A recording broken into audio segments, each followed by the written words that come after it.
Have you ever stopped to think about how power actually justifies itself? I mean, how does a government or any big institution convince people that its authority isn't just necessary, but that it's morally right? Well, let's dive into that. Because for a huge chunk of Western history, the answer can be traced right back to the mind of one single person, Saint Augustine.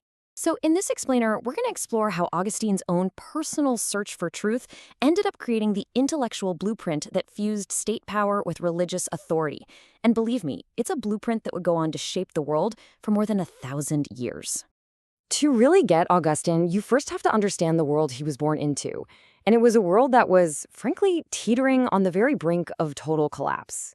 And that is not an exaggeration. The end of the 4th century, it was just a time of deep systemic crisis for Rome. All the old certainties were just crumbling away.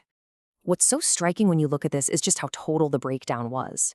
I mean, politically, people didn't believe in the laws anymore. They just kind of obeyed out of habit. The economy was a complete disaster. We're talking crushing taxes, runaway inflation, the borders were constantly getting attacked. But maybe the most important part, the moral fabric of society was just gone. The old gods, the old institutions, they didn't inspire anyone anymore. So, as you can imagine, the leadership was scrambling. They tried these radical economic fixes like price controls. That just made everything worse. They tried splitting the empire into 4 different parts just to make it manageable.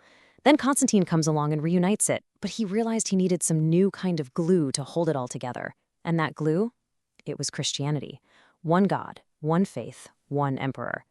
This was the chaotic, constantly shifting world that shaped Augustine. And Augustine himself was a total product of this chaos. He was this brilliant young man from North Africa, and his entire life was basically a search for something solid to stand on in a world that felt like quicksand. This was the question that absolutely haunted him. If the old laws feel random, and the old gods are basically dead, how does anyone know right from wrong? And for Augustine, this wasn't just some academic puzzle. It was a deeply personal crisis. For about a decade, he thought he'd found an answer in this philosophy called Manichaeism. It had this simple, appealing story of a cosmic battle between pure good and pure evil. But that simple answer just led to much deeper questions.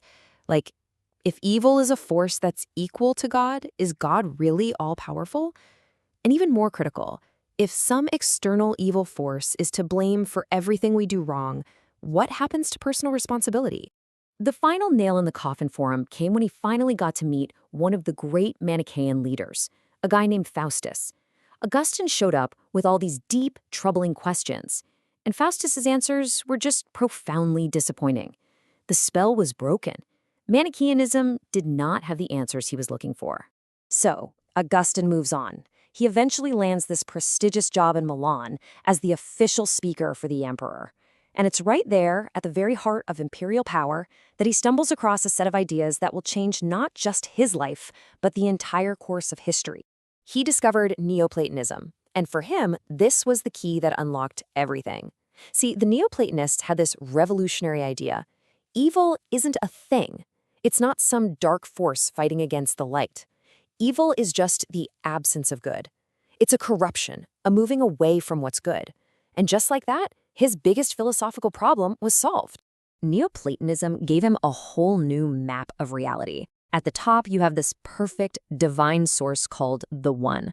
Everything flows from it. And the further away you get from that source, the more imperfect things become, ending up with our messy, material world way down at the bottom. So, the goal of life in this view was to climb back up that ladder, to move your soul away from the material and back towards the divine. And here's a really fascinating twist.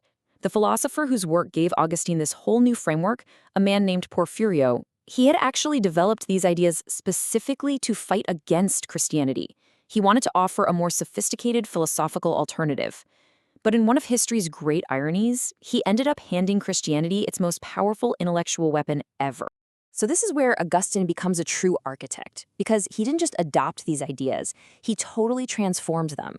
He basically took the chassis of Neoplatonism and built a powerful new engine for Christian theology. Just look at this comparison. Where Neoplatonism had this abstract, impersonal one, Augustine put a personal, loving God who creates the world on purpose. Where the Neoplatonists believed the soul could save itself through knowledge, Augustine introduced the idea of original sin, this idea that the soul is fundamentally wounded and cannot save itself. So the goal is no longer just intellectual insight, it's salvation. And that requires help from the outside. So the crucial point here is this brand new path. It doesn't start with human effort. It starts with God's grace. That grace is what allows for faith, which in turn demands obedience to divine law. And only then can salvation be achieved. You see how the power dynamic has completely shifted? It's no longer about what you know. It's about who you obey. And this is the moment where Augustine's personal spiritual journey becomes a world-changing political doctrine. This new framework of obedience and divine authority, it provided the absolute perfect justification for a new kind of power. Augustine lays out this clear hierarchy of law. At the very top, you have God's perfect, eternal law. Now, we humans can't know it perfectly, but we have a little reflection of it inside us, which he called natural law, our basic gut feeling of right and wrong. And then at the bottom are the laws humans make, positive law. And here's the revolutionary part. Human laws are only valid, only real laws if they line up with the divine law above them. Now, with that foundation in place, Augustine made a really radical move. He took a single line from a parable in the Gospel of Luke, compel them to come in, and he interpreted it as a divine command, a command to use force, if necessary, to bring people to the truth. Okay, let's break down the logic here, because it's a huge deal. First, he argued that holding a false belief isn't just an opinion, it's a genuine harm that can actually damn the soul. Therefore, using coercion to correct that error isn't cruelty, it's an act of love, kind of like a parent disciplining a child for their own good. This leads to the crucial fusion. The church has the truth, and the state has the power. So the state's job is to use its power to serve the church's truth. And finally, this isn't just a good idea, it is God's will. So you can see it right here. You've got the moral authority of the church on one side and the coercive power of the state on the other.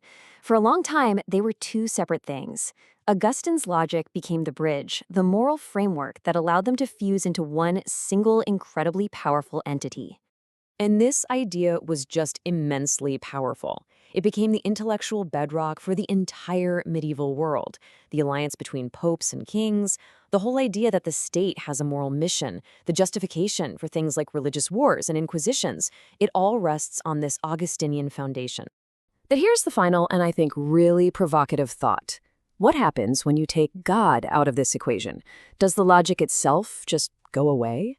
Or do we just substitute new absolute truths, things like the common good, social justice, or historical progress? And then we continue to believe that power is justified in compelling people for their own good. You know, in the end, Augustine's legacy is just profound.